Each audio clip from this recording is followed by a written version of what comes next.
Welcome into a brand new OSU Roundup. I'm Jessica Maury. In this midweek update, we're talking military appreciation. Oklahoma State has a rich history involving Army and Air Force ROTC right here on campus. Even the university's President Burns Hargis was a member of the ROTC here when he was a student. It was mandatory when I was here for the first 2 years, but I was in it for the whole time I was here. I actually did 2 years in the Air Force ROTC program, and then I was in the Army ROTC program, and I actually was commissioned as a U.S. Army officer. And it really taught all of those things, as well as military skills and strategies. It taught a lot about history.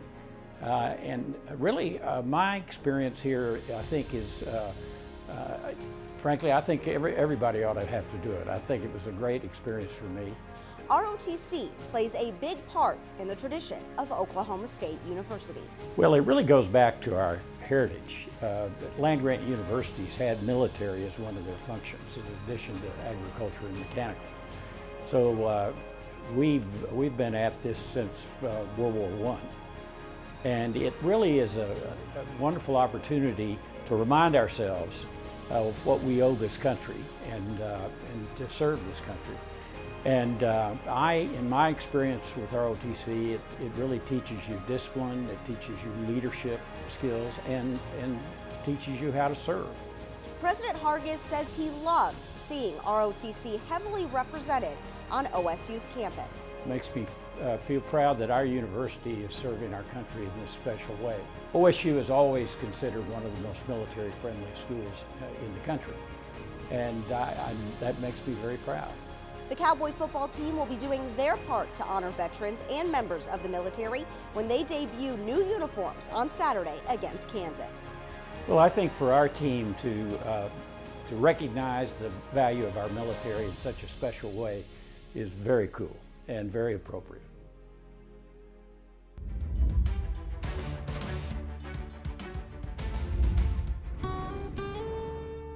ADM milling is really a part of the fabric of the Enid community. So if we were to have lost them, it would have been more than the 70 jobs that they employ. OG&E, the City of Enid, and the Enid Regional Development Alliance were all great to work with. Not only does it allow for the growth of the new mill, but also the power is there to make that happen for the future.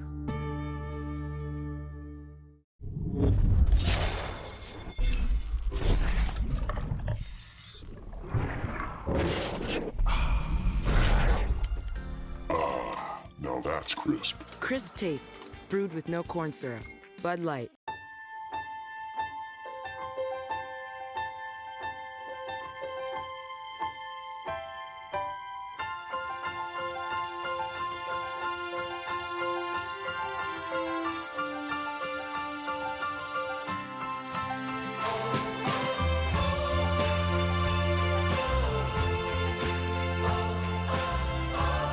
Stop living with joint pain. Take the first step at mercy.net/cowboysortho.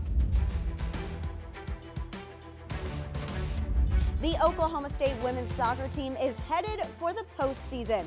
On Monday, the Cowgirls hosted a selection show watch party as they found out their NCAA tournament fate. South Dakota State features the nation's best save percentage in goal and a top 5 scoring defense, which always travels well, and will head to Oklahoma State. Super excited. Yeah, it was awesome watching the show with the team, and of course they had to put us right at the end, the last bracket, so we were all nervous sitting on the edge of our seats, but yeah, we're really excited to play on Friday. No matter who you play, all of the games are going to be tough, so it's just exciting to see our name up there. I think it really gives us like a tangible kind of feeling that just makes this whole season and all the work we've put in worth it. So it's pretty incredible to see your name up there when only 64 teams get to make it.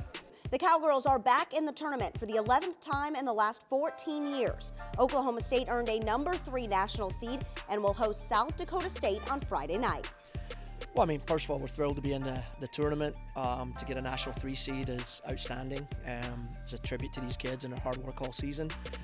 To get a home game is amazing. Get to play in this wonderful stadium at least one more time, and we're just excited. I mean, you know, every year after the selection show, you just want to get out there and train and play and compete. So, yeah, we're looking forward to it. It'll be a great matchup. We're fired up. Oklahoma State has hosted tournament matches in the past, 10 of them to be exact. But this one on Friday will be extra special because it will be the first postseason game in the newly renovated Neil Patterson Stadium. You know, this to me is the #1 soccer facility in the country, and we need to be on this stage. We need to be hosting NCAA games here and hopefully winning more championships. So I think it's important, and you know, when you have people like the Patterson family who support us, I think this is the only way we can really pay them back, is to have moments like this, and it means so much for us to be able to do it here.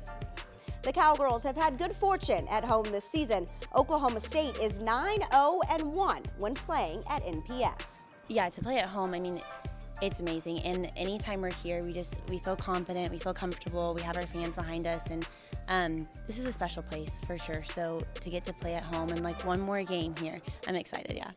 The Summit League champion South Dakota State Jackrabbits are an unfamiliar foe for the Pokes, but they know that if they're still playing at this point in the year, you can't overlook them. I think our team, we really have a good mindset about staying in the moment and approaching the game realistically, and just being very mindful that when you start looking a game ahead, that's when you lose. And I think that we're very good about, okay, this is the game that we need to play now, and that's all we need to focus on. Tickets are on sale now for Friday's 7 p.m. showdown between Oklahoma State and South Dakota State. And check this out, because of the generosity of an anonymous donor, tickets are free for all OSU students with a valid student ID. That's going to do it for this week's Midweek Update. I'm Jessica Maury. Thanks for watching.